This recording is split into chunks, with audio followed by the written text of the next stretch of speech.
बहमनी सल्तनत की कहानी। दक्षिण भारत की पहली मुस्लिम सल्तनत परिचय। बहमनी सल्तनत भारत की एक प्रमुख मुस्लिम सल्तनत थी, जिसकी स्थापना 14वीं शताब्दी में दक्षिण भारत में हुई थी। यह सल्तनत गुलबर्गा, वर्तमान कर्नाटक, और बाद में बीदर को राजधानी बनाकर शासित की गई। बहमनी सल्तनत ने दक्कन क्षेत्र में लगभग 200 वर्षों तक शासन किया और कला, संस्कृति, वास्तुकला व राजनीति में महत्वपूर्ण योगदान दिया।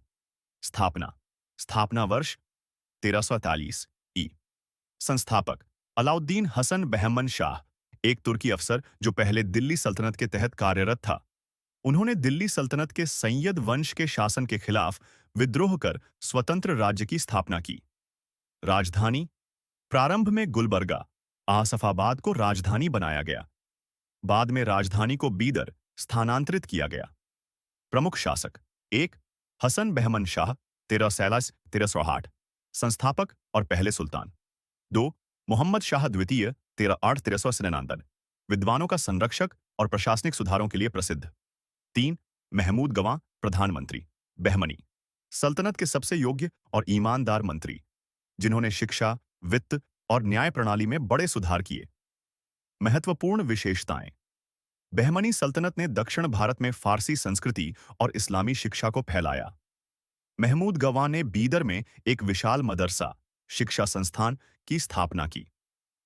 बहमनी और विजयनगर साम्राज्य के बीच लंबे समय तक युद्ध होते रहे, खासकर कृष्णा तुंगभद्रा दोआब को लेकर। विघटन और 5 दक्कनी सल्तनतें। 1490 ई के बाद बहमनी सल्तनत कमजोर पड़ गई और इसके टुकड़े टुकड़े हो गए। इससे 5 स्वतंत्र दक्कनी सल्तनतों का उदय हुआ। 1. बीजापुर, आदिलशाही। 2. गोलकोंडा, कुतुबशाही। 3. अहमदनगर, निजामशाही। 4. बेरार, इमादशाही। 5. बीदर, बरिदशाही। निष्कर्ष, बहमनी सल्तनत ने दक्षिण भारत के इतिहास में एक अनोखा अध्याय जोड़ा। इसने मुस्लिम शासन की नींव मजबूत की और संस्कृति, कला तथा प्रशासन में नई दिशा दी। इसके विघटन के बाद भी इसकी विरासत दक्कन की सल्तनतों में जीवित रही।